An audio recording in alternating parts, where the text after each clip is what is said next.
Merci d'être avec nous aujourd'hui sur RCF Sarthe dans Ok Padré, l'émission qui répond aux questions des jeunes de notre diocèse en compagnie des prêtres, des diacres et des religieux.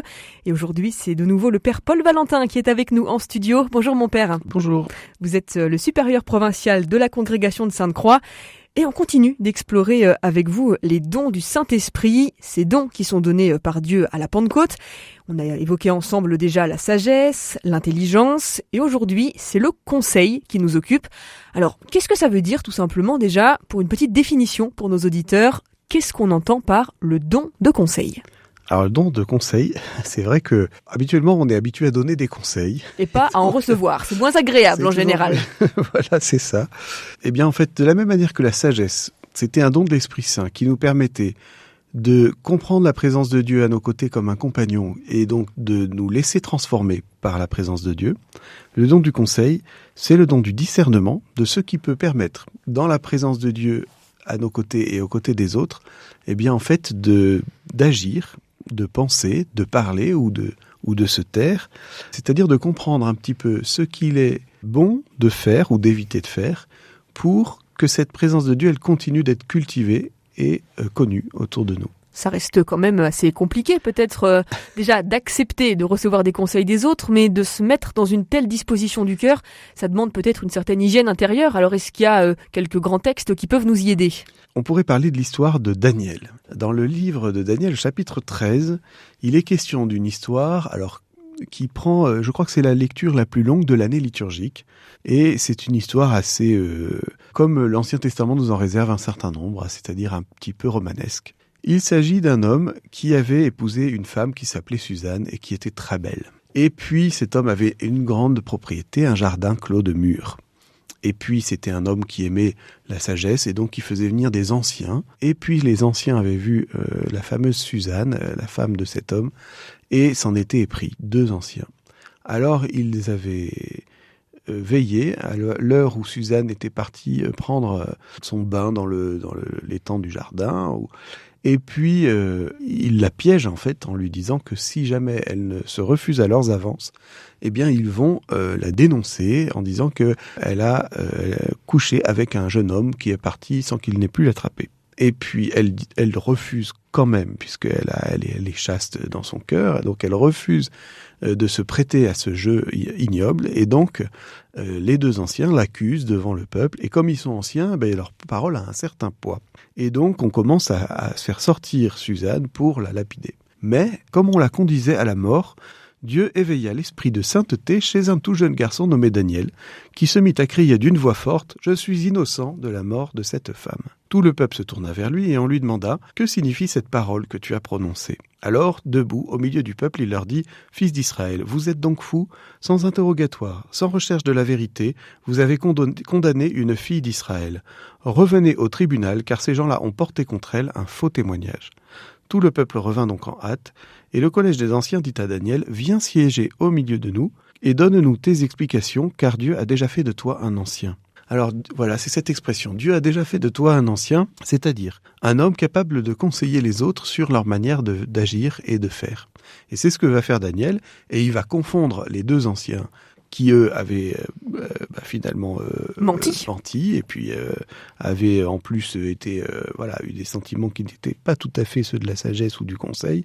Et donc, Daniel va s'avérer, justement, là, rempli de l'esprit de conseil.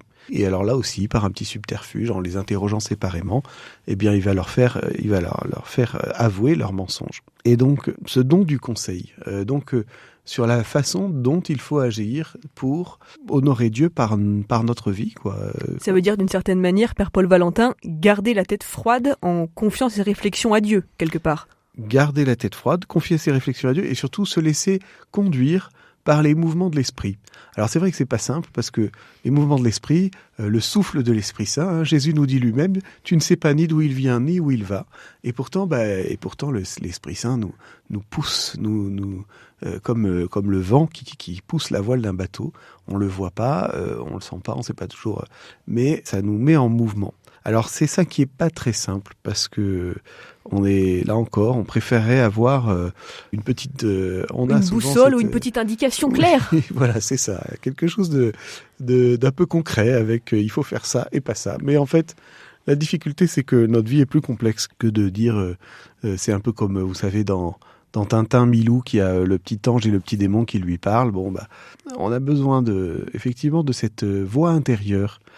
Alors l'autre histoire, c'est celle de Jeanne d'Arc. Jeanne d'Arc, elle avait donc eu des voix, des apparitions, mais aussi des messages. Et régulièrement, elle consultait ses voix et elle disait qu'elle allait consulter son conseil supérieur. Elle était habituée au conseil puisqu'elle avait un conseil d'officier, puisqu'elle menait une armée. Elle avait le conseil royal puisqu'elle a rétabli le roi de France sur son trône. Donc, elle était habituée à avoir ces grands conseils où, on pourrait dire la garde rapprochée d'un roi, d'un chef, donner des avis qui pouvaient être divergents. Comme super provincial, j'ai aussi un conseil provincial.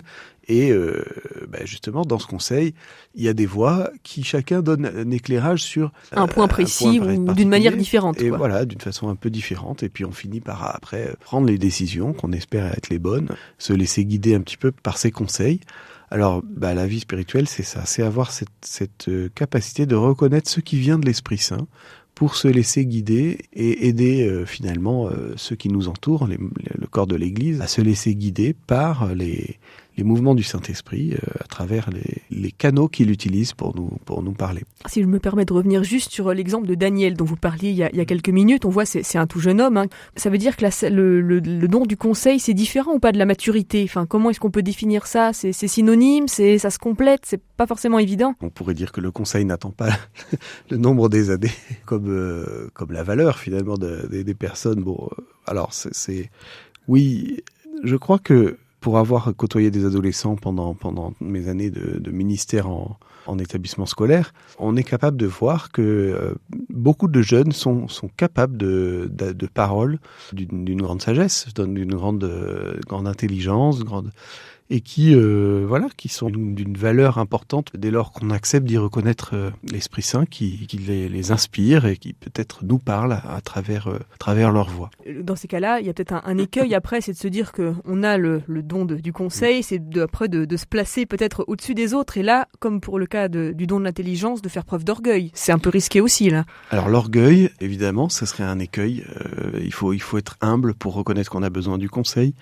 Et puis, il faut aussi le courage, parce qu'en fait, on est parfois les médiateurs du conseil. On est parfois celui qui va être amené à être la voix de l'Esprit Saint pour son prochain.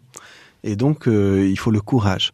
Et on vit dans une société qui est très effrayée par la possibilité d'une offense, ou en tout cas d'une perception offensée de tout ce qui est contradiction. Or, justement, le principe du conseil, c'est parfois d'être en contradiction avec ce qui peut se vivre, ce qui peut se faire, et donc de venir bousculer un peu la routine bien confortable de nos vies. Ça veut dire pour un chrétien, pour un jeune aujourd'hui, un jeune catho, pas avoir peur d'ouvrir la bouche. Pas avoir peur d'ouvrir la bouche. Alors c'est pas toujours facile, on s'expose effectivement à être un peu dénigré, être un peu peut-être moqué, et en même temps je crois quand même que on sait reconnaître aussi la force et le courage quand ils sont là. Et donc, oui, faut toujours se confier au Saint-Esprit, bien sûr, mais être capable aussi de dire les choses. Un conseil, ça peut être aussi dire à quelqu'un que par charité, on veut lui éviter tel ou tel écueil, telle ou telle